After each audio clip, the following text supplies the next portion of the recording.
예, 반갑습니다. 제가 설교 시간이라서 마스크를 잠깐 벗었습니다. 우리 성탄절인데 새해 인사 같이 함께 나눴으면 좋겠습니다. 새해 인사가 아니라 성탄절 인사죠. 해피 뉴 이어도 같이 해도 되는데 먼저 우리 성탄절 인사 같이 나누시죠. 메리 크리스마스. 네, 조금 고개도 좀 돌리시면서 다시 한번 메리 크리스마스. 네, 해피 뉴 이어. 네, 다음 주에 또 영어 한마디 또 할 겁니다. 성탄절 치고 특별한 성탄절을 맞이하다 보니까 더 마음에 감사가 있는 것 같습니다. 여러분 마음속에 성탄의 기쁨과 감사가 가득하기를 주의 이름으로 축복합니다. 지난 주일에 나누었던 본문으로 포함되는데 오늘 우리가 함께 살펴볼 본문 디모데전서 3장 16절 이 말씀 내용을 보면 바울이 6가지 동사를 사용해서 예수님의 생애, 탄생에서 승천까지의 생애를 설명하고 있습니다. 그 내용의 면면을 보면은 아주 깊이 있는 예수님의 생애에 대한 요약이라 할 수 있습니다. 1세기의 이 초대 교인들은 이 6가지의 제목을 찬양의 제목으로 해서 예배 시간에 사용했다고 합니다. 저는 이 6가지를 2개씩 묶어서 3가지로 구분해서 오늘 여러분들과 같이 묵상을 해보고자 합니다. 그 2개씩 묶어 놓으면 아주 성경의 중요한 3가지 주제를 다루고 있는 것입니다. 하나는 구원, 또 하나는 교회, 또 하나는 하나님 나라입니다. 이 3가지 관점에서 2개씩 제목을 붙이면 다음과 같습니다. 첫째로 예수 그리스도는 어떤 분이시냐? 나타나신 분이다. 나타나신 분이다. 이렇게 오늘 말씀하고 있습니다. 디모데전서 3장 16절 말씀해 보면 그는 육신으로 나타난 바 되시고 이렇게 말하고 있죠. 명백하게 드러나다라는 뜻을 가지고 있는 이 단어가 사용되고 있는데요, 이 말은 예수 그리스도께서 인간의 몸을 입고 이 땅에 태어나심을 가리키는 그런 단어입니다. 이것을 우리는 성육신이라고 말하죠. 사람들은 성탄절을 선물의 계절이다 이렇게 생각합니다. 그래서 선물에 대해서 관심이 많죠. 여러분, 인류 최고의 선물이 뭡니까? 바로 예수 그리스도입니다. 예수님만큼 큰 선물은 없습니다. 위대한 선물도 없습니다. 최고의 선물이죠. 예수님이 이 땅에 오셨다, 성육신 하셨다라고 하는 것이 저와 여러분에게는 어떤 삶의 의미가 있는가? 왜 예수님은 성육신 하셔야 했는가? 3가지의 차원으로 설명할 수 있습니다. 하나는 인격적인 계시, 또 하나는 구속의 완성, 또 하나는 관계의 회복입니다. 인격적인 계시라고 하는 것은 요한복음 1장 14절과 18절의 말씀에 아주 중요한 부분을 지적하고 있는데요, 먼저 18절을 보면 본래 하나님을 본 사람이 없으되라고 말하고 있죠. 하나님을 볼 수가 없는 겁니다. 볼 수 없다는 것은 알 수 없다는 것입니다. 그래서 예수님, 하나님의 아들이신 예수님이 인간이 되신 겁니다. 하나님을 볼 수 있도록, 하나님을 알 수 있도록. 그래서 1장 14절의 말씀에 보면 말씀이 육신이 되어 우리 가운데 거하시며 우리가 그 영광을 보니 아버지의 독생자의 영광이니, 아버지의 영광을 본 것입니다. 아버지의 모습을 볼 수가 있게 된 거죠. 하나님 아버지의 모습을 보게 된 것입니다. 예수 그리스도는 원래 하나님의 본체시고 하나님과 동등되신 분이십니다.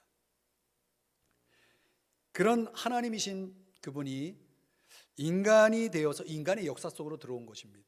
참 놀라운 사건이죠. 하나님이신 분이 어떻게 인간으로 나타나실 수 있습니까? 하나님만이 하실 수 있는 거죠. 그래서 우리가 하나님이 어떤 분이신지 하나님을 보게 됐고 알게 된 것이죠. 더 나아가서 하나님을 경험하는 삶이, 영생의 삶이 가능해졌다는 거죠. 요한복음 17장 3절에 보면 영생 곧 유일하신 참 하나님인가 그가 보내신 자 예수 그리스도를 아는 것이다라고 영생을 정의합니다. 하나님을 아는 삶이라고 하는 것은 하나님을 경험하는 삶이죠. 그분을 보았고 알았고 그리고 경험하게 된 것입니다. 이것이 성탄절이 존재하는 이유입니다. 예수님이 이 땅에 오신 목적이죠. 또 성육신에 필요했던 이유는 구속의 완성이다.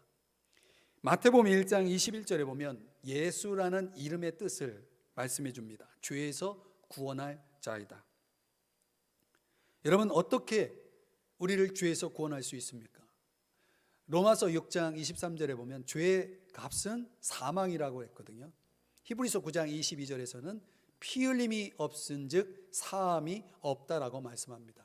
이 두 가지가 해결되려면 죄의 값이 해결돼야 되고, 사망이라는 죄의 값, 그리고 피 흘림이 있음으로 죄 사함이 가능하기 위해서 이 두 가지를 해결할 수 있는 방법은 예수 그리스도께서 그의 피를 흘리시는 것, 피값을 치러 주시는 거죠. 그래서 십자가에서 죽으셨죠.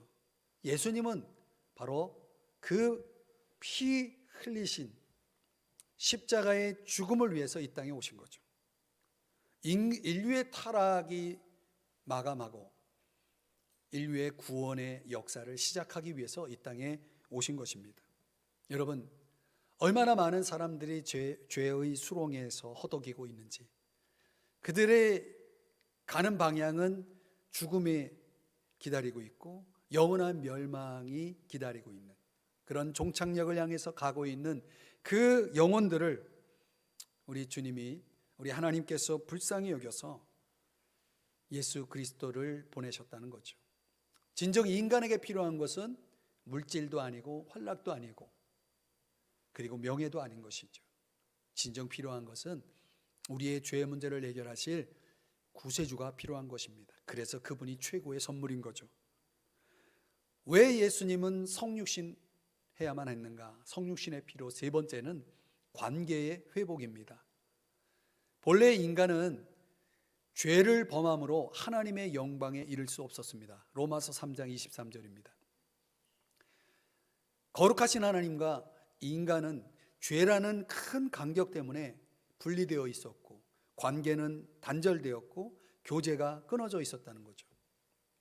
이 문제를 해결하기 위해서는 예수님이 우리를 위해서 다리를 놓아주시는 거였다는, 그게 바로 십자가의 다리죠. 히브리서 10장 19절 20절 말씀을 볼까요? 이런 말씀이 나옵니다. 우리가 예수의 피를 힘입어 성소에 들어갈 담력을 얻었나니, 담력을 얻었다. 어디에 들어갈? 성소에 들어갈. 성소가 어디입니까? 하나님이 계신 거죠. 하나님 만나러 들어갈 수 있게 됐다는 거죠. 20절에서는 새로운 살 길이다 라고 말합니다. 하나님께 나아가야 사는 것입니다. 그것이 살 길입니다. 그런데 전에는 갈 수 없었지만 이제는 그 길이 열렸다는 것이죠. 열어놓으신 길이라고 말하고 있는 것은 이제 길이 열렸다는 것입니다. 하나님을 만날 수 있게 된 거죠. 하나님을 만난다라고 하는 것은, 하나님 앞에 나아간다는 것은 뭘 의미하냐면 고린도전서 1장 9절에서는 이렇게 말씀합니다.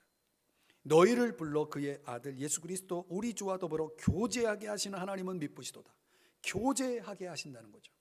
그분 앞에 나아갈 수 있게 되었고 이제 그분과 교제가 가능해진 것입니다. 교제할 뿐만 아니라 히브리서 4장 16절에서는 뭐라고 말씀합니까? 때를 따라 돕는 은혜를 얻기 위하여 그랬습니다. 때를 따라 돕는 은혜를 얻게 된 것이죠. 사랑하는 여러분, 우리 인생의 장에는 얼마나 도움이 많이 필요한지 모릅니다.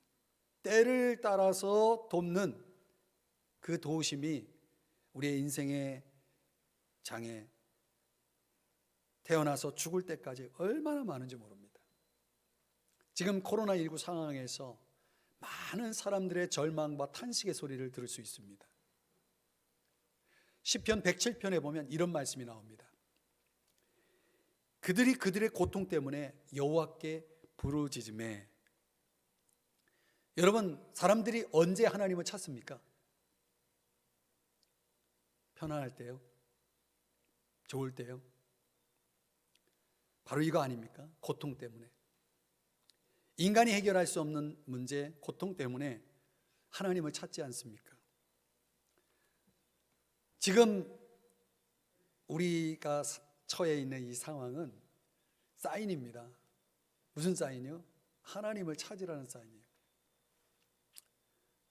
제가 개인적으로 철야하면서 성경을 읽고 있는데요, 놀랍게도 이 성경을 읽으면서 계속 하나님께서 반복적으로 말씀하시는 음성이 있습니다. 물론 성경의 내용입니다. 돌아오라는 거였어요. 돌아오라는 말씀. 저는 지금도 수많은 사람들을 향해서 주님이 그렇게 말씀하신다고 믿습니다. 돌아오라고. 지금은 가장 좋은 때입니다. 하나님 앞에 돌아올 수 있는 가장 좋은 때. 지금은 하나님을 찾을 가장 좋은 때입니다. 제자들이요, 예수님과 함께 한 배를 타고 바다를 건너고 있었습니다. 그때 갑자기 바다가 큰 광풍을 만나면서, 그 바다의 큰 광풍을 만나면서 배가 위험에 빠집니다. 그때 제자들이 잠시 피곤하여 배에서 눈을 붙이고 있던 예수님을 깨우면서 이렇게 외쳤습니다. 우리가 죽게 된 것을 돌보지 아니하시나이까. 이런 절박한 상황에서 제자들은 예수님을 찾으면서 이렇게 말한 거죠. 우리를 돌보지 아니하시나이까. 어쩌면 지금 많은 사람들은 이런 심정일 거예요. 왜 우리를 돌보지 않으십니까? 왜 이렇게 고통 가운데 있는 우리를 돌보지 않습니까? 하나님 정말 계시나요? 여러분, 이스라엘 백성이 광야의 생활을 할 때에 마사라는 곳에서 하나님을 이렇게 시험했습니다. 출애굽기 17장 7절의 말씀인데요, 여호와께서 우리 중에 계신가 안 계신가 하였습니다. 그래서 마사라는 그 지명의 뜻은 시험하다라는 뜻입니다. 다투다 이런 뜻입니다. 그러니까 시험하는 거예요. 뭐라고? 하나님 계신가 안 계신가. 오늘날 어떤 사람들은 하나님에 대해서 이런 시험을 합니다. 하나님 계셔? 정말 계셔? 하나님 정말 함께 하셔? 예. 그런 의문을 가진 사람들을 향해서 성경이 답을 주었습니다. 마태복음 1장 23절입니다. 보라, 처녀가 잉태하여 아들을 낳을 것이요 그의 이름은 임마누엘이라 하리라. 무슨 뜻이죠? 임마누엘, 하나님이 우리와 함께 계시다. 임마누엘의 임이라는 단어는 곁에, 함께, 동반, 결합 이런 뜻을 가지고 있습니다. 엘이라는 단어는 전능자라는 뜻입니다. 그러니까 전능하신 하나님께서 우리와 함께 계시는 것, 그게 임마누엘이죠. 그 임마누엘을 위해서 처녀가 잉태하여 태어난 겁니다. 아들이. 그 아들이 예수 그리스도죠. 그것이 성탄절입니다. 여러분이 인생의 장에서 특별히 지금처럼 이렇게 힘들고 어려울 때 나와 함께 하시는 하나님을 아는 것이 얼마나 중요합니까? 아멘이십니까? 나와 함께 하시는 하나님을 아는 사람과 그렇지 않은 사람들은 차이는 크죠. 나와 함께 하시는 하나님이 계실 때에 우리의 인생의, 우리의 삶의 탄식은, 절망은 사라지는 것입니다. 물러나는 것입니다. 죽음의 파도도 잠잠해지는 것입니다. 그분이 함께 하실 때 구원의 길이 열리는 것입니다. 사랑하는 여러분, 오늘 그 주님이 저와 여러분과 함께 하시는 줄 믿으시기 바랍니다. 그게 성탄절의 의의입니다. 마태복음 28장 20절에는 그 성탄절의 주님이 지금도 우리와 함께 하심을 말씀하고 있습니다. 다 같이 한번 읽어볼까요? 시작. 볼지어다 내가 세상 끝날까지 너희와 항상 함께 있으리라 하시니라. 아멘. 우리 주님이 항상 함께 하겠다. 그분은 임마누엘이시기 때문에 이 약속이 가능합니다. 이 약속이 이루어지는 것입니다. 여러분, 항상 하나님과 함께 하시기를 주의 이름으로 축복합니다. 본문 16절에 보면은 그렇게 나타나신 그분이 거기서 끝나지 않고 영으로 의롭다 하심을 받으셨다라고 말하고 있습니다. 이것은 예수님의 부활과 신성을 강조하는 표현입니다. 예수님이 부활하셨다는 것은 우리의 구원이 완성되었다는 의미도 되지만 그분이 하나님이시라는 것을 증명하는 의미도 됩니다. 로마서 1장 4절에 보면은 말씀하기를 부활하사 능력으로 하나님의 아들로 선포되셨다, 이렇게 말씀을 하고 있죠. 사랑하는 여러분, 인류 최고의 선물이신 예수 그리스도의 나타남을 찬양하시기를 바랍니다. 왜냐하면 그분이 우리의 구원이 되고 우리의 능력이 되고 우리의 위로가 되고 우리의 소망이 되시기 때문에 그렇습니다. 그분은 길이요 진리요 생명이라고 말씀하고 있고 나는 부활이요 생명이라고 또 말씀하시지 않았습니까? 그분은 진정 우리의 승리의 기쁜 소식이 됨을 믿으시기를 바랍니다. 그래서 그 기쁜 소식을 우리에게 전해주고자 성탄절이 존재하는 것입니다. 두 번째 세트는 예수 그리스도는 전파되신 분이십니다. 예수 그리스도의 나타나심이 우리의 구원을 위해서 주님이 하신 역할을 강조한다면 예수 그리스도의 전파되심은 성육신의 연장인 교회의 역할을 강조합니다. 3장 16절 말씀 한번 보실까요?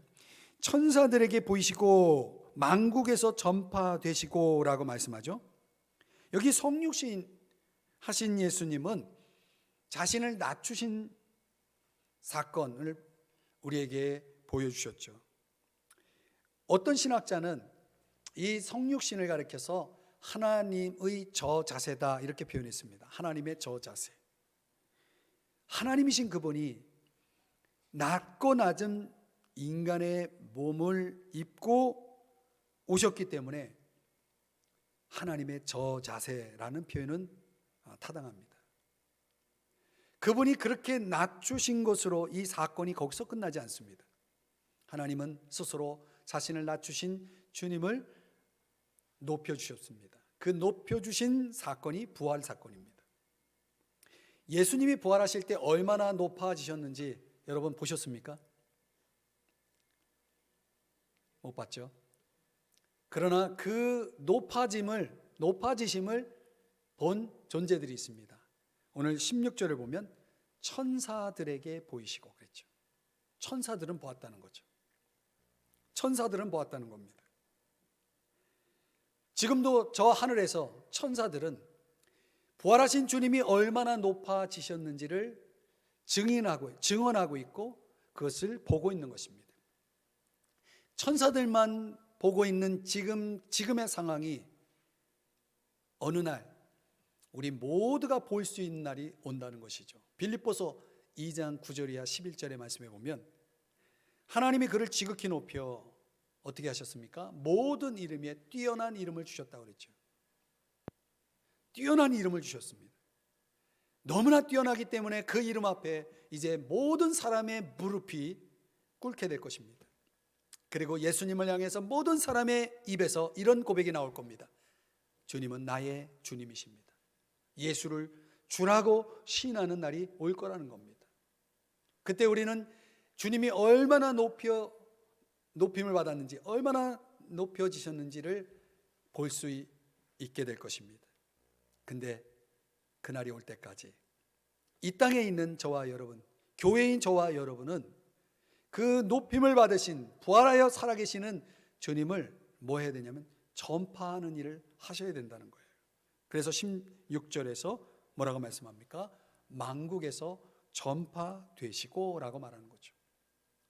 교회가 있기 때문에, 예수님의 몸인 교회가 있기 때문에, 성육신의 연장이라고 하는 교회가 있기 때문에 교회는 예수님을 전파하는 일을 하는 것입니다. 여러분, 예수님을 진정 믿고 영접하셨나요? 아멘이십니까? 여러분 마음속에 계시죠? 여러분과 함께 하시죠? 그분이 살아계심을 믿으시죠? 그런 믿음을 확실히 갖고 있는 사람들의 공통점이 뭐냐면 그 주님을, 내 마음에 계신 살아계신 주님을 전하는 삶을 산다는 거예요. 전하는 삶을 산다는 거예요. 마가복음 16장 15절의 말씀을 보면요, 너희는 온 천하에 다니며 만민에게 복음을 뭐하라? 전파하라 라고 말씀하고 있죠. 지상명령이죠. 우리 마음속에 오신 예수님, 함께 하시는 예수님, 살아계신 예수님을 전파하라고 말씀하고 있는 겁니다. 이를 위해서 성령이 우리와 함께 하십니다. 누가복음 4장 18절입니다. 주의 성령이 내게 임하셨으니. 왜요? 이는 가난한 자에게 뭐하게 하시려고? 복음을 전하게 하시려고. 사랑하는 여러분, 세상은요, 세상 사람들은 스스로 예수님이 누군지를 알 수가 없습니다. 그분이 어떻게 생겼는지, 그분이 무엇을 하셨는지 그들은 모릅니다. 그렇기 때문에 그분을 보여주고 알려줘야 될 우리의 역할이 중요한 것입니다. 그래서 예수님은 교회당이라는 건물 속에 계시지 않고 예수 그리스도를 믿는 모든 사람들의 마음속에 계셔서 그들이 밟고 살아가는 삶의 현장 속에서 주님이 전파되어지고, 그래서 많은 사람들이 주님 앞에 돌아와 주님이 나의 주님이라고 고백하는 그날이 오기를 간절히 바라신다는 것입니다. 그래서 주님이 이런 말씀을 하셨습니다. 마가복음 1장의 말씀인데 한번 이 말씀을 같이 한번 읽어보겠습니다. 시작. 가자, 거기서도 전도하리니 내가 이를 위하여 왔노라. 아멘. 주님이 왜 오셨다고요? 전도하기 위해서 오신 거예요. 이 성탄절을 맞이하여 하나님 앞에 예배드리고 있는 저와 여러분, 주님이 오심을 기념하고 기억하고, 그리고 그것을 여러분이 삶 속에 적용한다면 여러분이 해야 할 일은 주님을 전파하는 일을 하셔야 되는 거예요. 그것이 주님이 오신 목적이기 때문에 그렇습니다. 아멘. 이제 예수 그리스도는 어떤 분이신가? 세 번째 세트로 들어가면 예수 그리스도는 올려지신 분이다 이렇게 말합니다. 디모데전서 3장 16절 말씀해 볼까요? 세상에서 믿음 바 되시고 영광 가운데서 올려지셨느니라. 여러분, 교회가 감당해야 할 의무가 뭡니까? 전파하는 일이죠. 그 전파의 결과가 뭡니까? 세상에서 예수님을 믿는 사람들이 나오는 겁니다. 그래서 세상에서 믿음 바 되시고 라고 말씀하는 거죠. 여러분, 제가 말씀 하나 좀 드리면요, 세상에서 믿음 바 된다는 것이 이게 여러분 이게 얼마나 놀라운 기적인지 아십니까? 우리가 아무리 전해도요 눈 깜빡 안 하지 않죠. 그래서 우리가 전하는 일을 포기하고 있는지도 모르죠. 그러나 성경은요, 듣든지 아니 듣든지 전하라고 말씀하고 있거든요. 그런데 우리가 전하여 그들이 들었고 들은 것이 뭔가 남아있을 거 아닙니까? 근데 그들이 그렇게 믿는 것을 거부하고 더디하고 그리고 멀리합니다. 그런데요, 그런 사람들 가운데 어느 날 자기가 예수 믿겠다고 교회에 나옵니다. 기적이죠. 저도 교회에 처음 나왔을 때 한동안 제 마음속에 그런 계속 끊임없는 의심과 갈등이 있었거든요. 믿고는 싶어도 하나님이 안 믿어지는 거죠. 하나님이 안 믿어지는 거죠. 하나님이 안 믿어지니까 성경도 안 믿어지죠. 교회도 안 믿어지죠. 믿어지는 게 없어요. 그런데 신기하게도요, 어느 날 믿어지더라고요. 주님이 살아계시다는 게 믿어지고, 성경이 믿어지고, 교회에서 가르쳐 주는 게 다 믿어지고, 다 믿어지더라고요. 내가 믿으려고 의지적으로 노력한 것도 아니고, 내가 믿어야 되겠다 결심한 것도 아닌데 믿어지더라고요. 그래서 믿음은 은혜라고 하는 겁니다. 전적인 은혜죠. 전적인 은혜죠. 인간의 노력과 의지가 들어갈 수 없는 겁니다. 그렇게 해서 믿어진다면 세상에 믿을 사람 많죠.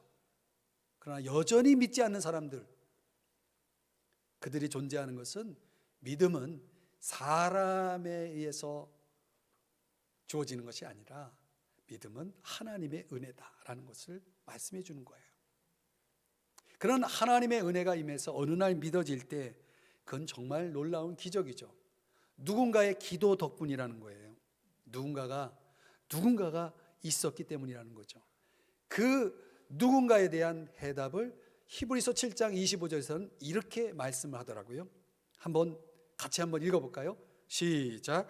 그러므로 자기를 힘입어 하나님께 나아가는 자들을 온전히 구원하실 수 있으니 이는 그가 항상 살아계셔서 그들을 위하여 간구하심이라. 뭐 한다고요? 기도하신다는 거예요. 우리를 온전히 구원하기 위해서 기도하고 계신 분이 있었다는 거예요. 여러분, 저와 여러분이 구원을 받은 것이 우리의 의지가 아니고 노력이 아니고 우리를 위해서 기도하고 계신 우리 주님 덕분임을 믿으시기 바랍니다. 그 주님이 지금 어디서 기도하고 계시나요? 히브리서 1장 3절에 보면 하나님 보좌 우편에 계시다라고 말하고 있죠. 보좌 우편에 계신 겁니다. 어떻게 그분은 보좌 우편에 앉게 되었나요? 16절에서 이렇게 말씀합니다. 영광 가운데서 올려지셨느니라. 올려지셨다라는 이 단어는 다른 말로 승천하셨다라는 거죠. 승천하신 예수님은 지금 보좌 우편에 앉아 계시죠. 그 보좌 우편에 앉아 있다는 것은 무엇을 의미합니까? 그분이 위대한 승리자라는 것을 의미합니다. 그분이 위대한 통치자라는 것을 의미하는 것입니다. 승천하신 예수님이 보좌 우편에 앉아 계신다라는 것이 저와 여러분의 삶에 어떤 의미를 던져주냐면 적어도 세 가지 의미를 던져줍니다. 하나는 그분이 저와 여러분의 인생을 통치하고 있다는 것을 보여줍니다. 아니, 저와 여러분의 인생뿐만 아니라 온 인류를, 온 국가를, 모든 대통령을, 위정자들을, 모든 권력자들을 통치하고 있다는 걸 보여줍니다. 여러분, 시간이 있다면 다니엘서를 읽어보세요. 구약성경 다니엘서를 읽어보세요. 거기에 그런 말씀이 나옵니다. 하나님을 믿지 않는 나라의 대통령을, 나라의 왕을 하나님이 올렸다 내렸다 합니다. 죽이기도 합니다. 살리기도 합니다. 그분은 지극히 높으신 주권자이기 때문에 그렇습니다. 지금 승천하셔서 보좌 우편에 계신 그 주님이 어떤 분임을 성경 우리에게 말씀해 주고 있는 겁니다. 모든 것을 붙들고 계시고 다스리고 있는 분이 나 한 사람의 인생을 붙들지 않겠습니까? 그걸 의미하는 겁니다. 그리고 그 승천하신 예수님은 다시 오신다, 재림하신다라고 하는 약속의 보증이기도 합니다. 왜냐하면 예수님께서 그렇게 말씀했거든요. 내가 올라간 대로 그대로 내가 다시 오겠다라고 약속하셨거든요. 예수님이 재림하실 것을 약속하는 겁니다. 더 나아가서 우리에게 장차 주어질 하늘나라의 영원한 삶을 주신다라는 약속을 이룰 수 있는 능력과 성품을 갖고 있음을 의미하는 것입니다. 그래서 여러분, 지금의 인류의 역사는, 그리고 시간은 지금 그렇게 그 역사적 시점을 향해서, 그것이 이루어지는 그 절정을 향해서 조금씩 다가가고 있는 거죠. 그 시간은 점점 가까워지고 있죠. 그래서 우리가 깨어 준비하고 있어야 한다는 것입니다. 사랑하는 여러분, 오늘 말씀을 좀 정리해 보죠. 우리가 함께 조금 전에 불렀던 120장에 보면은 이런 가사가 나오죠. 이 죄악 세상 사람 주 오심 모르나 주 영접하는 사람들 그 마음에 오시네. 성탄절을 잘 표현한 가사입니다. 이 가사를 누가 썼냐면 빌립 브룩스라고 하는 사람이 썼습니다. 빌립 브룩스. 이 빌립 브룩스가 이 찬송가를 쓰고 한 수십 년 시간이 흘러서 하나님과 자신과의 관계 속에서 일어난 변화에 대해서, 하나님과 자신과의 관계 속에서 일어난 변화에 대해서 자기 친구에게 쓴 편지의 내용 가운데 이런 고백들이 나옵니다.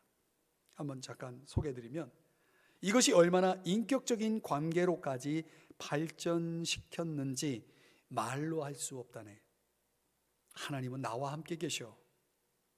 그분은 나를 알고 나는 그분을 알아. 이건 그냥 비유로 말하는 게 아니야. 세상에서 제일 확실한 일이거든. 그리고 매일 더 확실해지고 있어.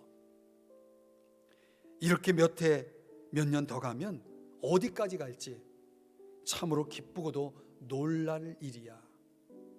이런 편지를 보냈다는 것입니다. 여러분은 주님과 어떤 관계를 갖고 계시나요? 진정 최고의 선물, 성탄의 주님이, 임마누엘의 주님이 여러분과 함께 가시나요? 그분과 교제를 하고 계시나요? 진정 그분의 도움을 받고 계시나요? 오늘 예수 그리스도, 이 땅에 오신 예수 그리스도가 유일한 우리의 구원자고 우리의 인생의, 우리의 삶의 주님이시라는 사실, 우리가 세상 끝날까지 전파해야 할 우리의 복음이라는 사실을 믿습니까? 그리고 그분이 진정 우리의 삶, 그리고 온 인류를 다스리고 통치하시는 주권자이심을 믿으십니까? 그렇다면 이 최고의 선물을 여러분 마음에 모시고, 그리고 그 주님과, 임마누엘의 주님과 함께 동행하는 삶이란 얼마나 흥분되고 얼마나 벅찬 삶입니까? 여러분, 그런 삶을 살라고 2000년 전 주님이 이 땅에 오셨음을 아시나요? 오늘 이 설교를 들으면서 여러분에게 다시 한번 도전합니다. 주님과 함께 하십시오. 임마누엘의 주님과 교제하며 그분과 동행하십시오. 그리고 그분을 기뻐하십시오. 그분을 자랑하십시오. 그분께 감사하십시오. 그래서 진정 여러분의 마음속에는 매일이 성탄절이 되기를 바랍니다. 그 임마누엘의 주님과 함께 하늘나라 갈 때까지 변함없이 동행하시는 복된 삶을 살아가는 여러분 되시기를 주님의 이름으로 축복합니다. 축복합니다.